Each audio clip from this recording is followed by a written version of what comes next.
tap there with the line, see if you can get him to pivot. Watch it. Watch it. Good boy.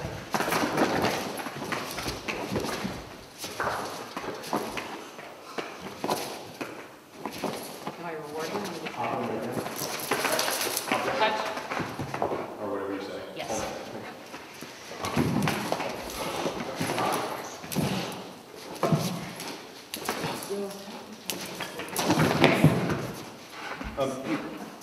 Jeff, could somebody grab me a stick, a fire stick?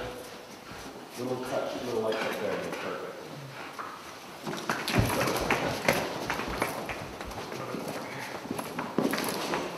Touch. Yes. You say touch for that? Yeah, touch it. Either one should work. Stick it in there. Good boy. Nice job, buddy. And if I'm circling, don't let him go. But if I come in, he can go. Good. Good.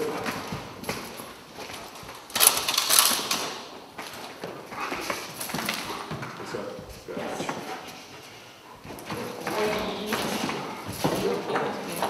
Yeah, we're totally fine. Good boy. They're actually really nice. So at this point, when he bites, I give him a little feedback that it's okay, but I don't move around very much. Then I pause for a second, and I start to back up. And if he doesn't let go when I back up, we pop him and tell him to get back on the object. Oh, sorry. If I come forward, he can go.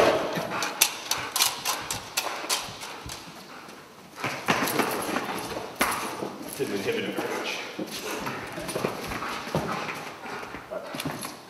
And don't let him touch your leg there, right? So when you get back to it, make sure you're not touching his body when you grab the harness. Okay. Good. Good. Come out just for a second. Yeah.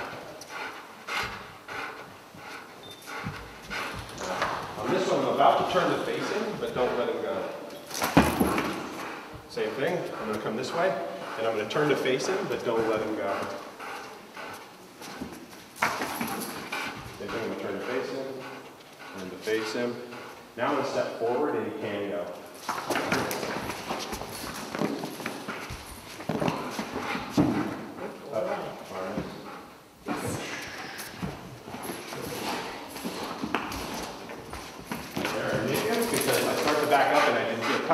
Didn't feel him let go. So right as I pull back, if I don't feel him letting go, I bump him with the collar.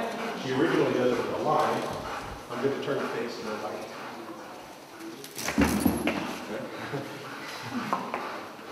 Turn the face. Same thing, no. Same thing, no. And then I'm going to come forward. Good.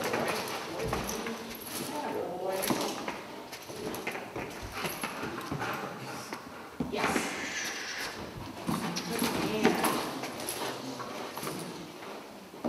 Good boy.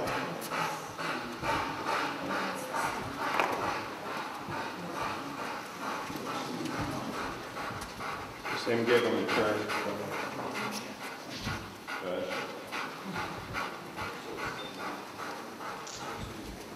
Same gig.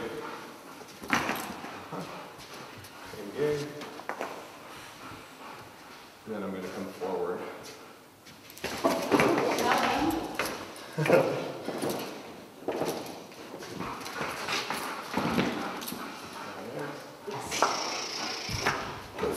Oh, yeah.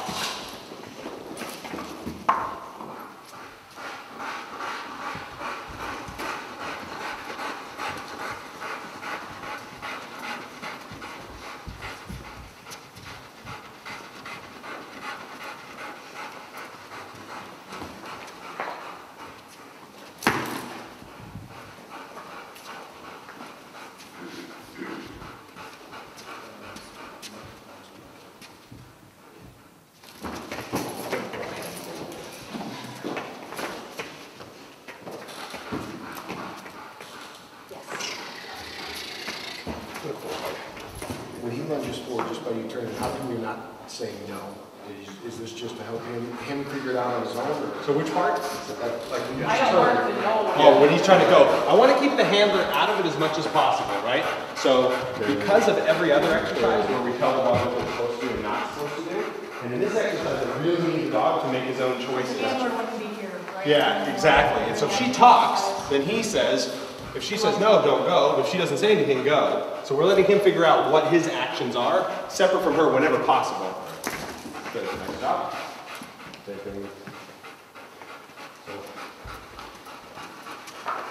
Now, as I circle, I'm just going to step straight towards him, and he's okay to go, right? So here we go. Yep,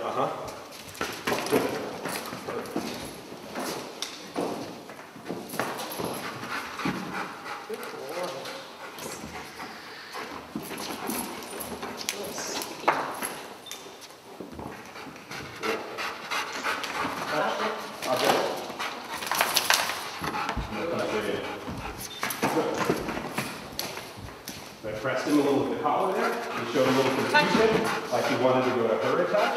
So she was tapping him forward, and I was bumping him with the collar a little bit as she tapped him forward.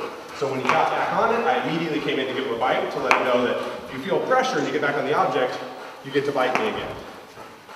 Turn the face a little more.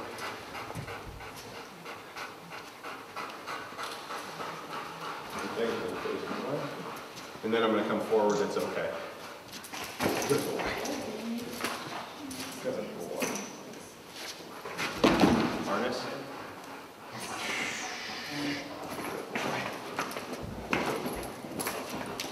Very nice. Coming straight in.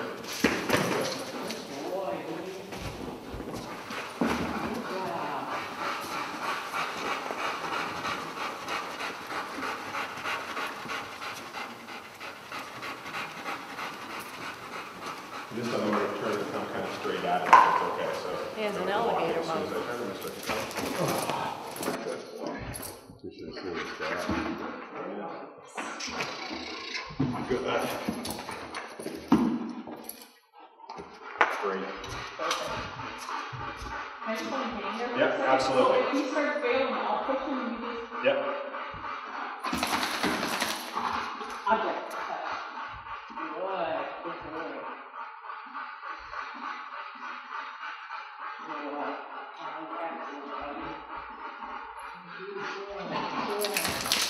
Watch. All right. Okay. Thank you, Michael. That was awesome. So the basics of the exercise get established pretty quickly, but the finished product is a really extensive training process. So most of our dogs, we start this exercise when they're probably, oh gosh, now Donna lives off in the woods by herself, so she doesn't get as much work. Somewhere between 8 months and a year, we start the beginnings of this exercise. And they're usually not completely ready for a competition in this exercise until they're 3. So we're talking, if I'm getting regular training, a 2+ year process to finish this exercise. So you see the basic pieces come together, and then we have to add all the tricks.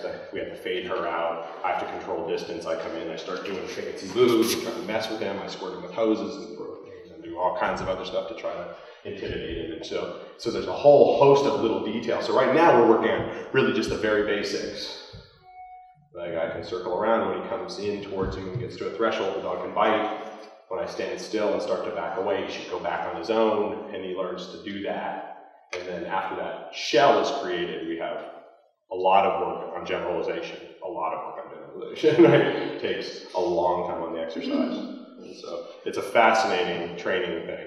And it's really, there's such a balance from dog to dog. So we've talked, this is a classic problem in dog training in general, which is balancing the dog's desire to work independently of the handler and have the dog listen to the handler. One of the most fascinating things to me about bite sports, or any of the disciplines where my dog needs to show confidence in working away from me and the ability to solve problems and make choices and handle stress and duress from the environment and the bad guy and things like that, but still listen to me, right?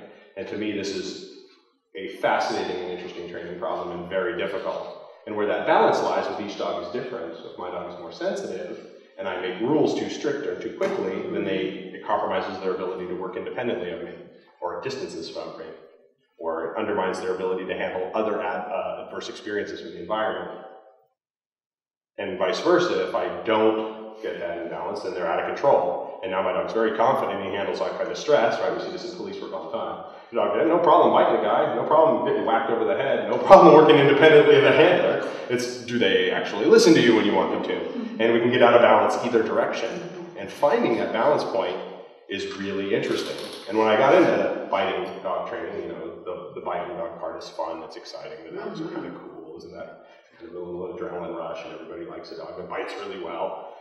And then somewhere in that process, you realize that there are lots of dogs that can bite well if they have the right genetics, but having a dog that bites really well and is under perfect control is very difficult and very interesting problem to solve. And so that's where it becomes interesting. Can I have him show the same kind of power? And this dog's a really nice dog that way. Like, he has tons of power. He bites like an alligator, really committed and strong there, very good at handling. I can hit him with sticks, throw things at him and all. Very strong that way. But he's smart and biddable, and the control on him at this stage is nice. And we have the potential of having really nice, clean control with good call-offs and good outs, and a dog can work and do all those things, which is, of course, the kind of holy grail of biting.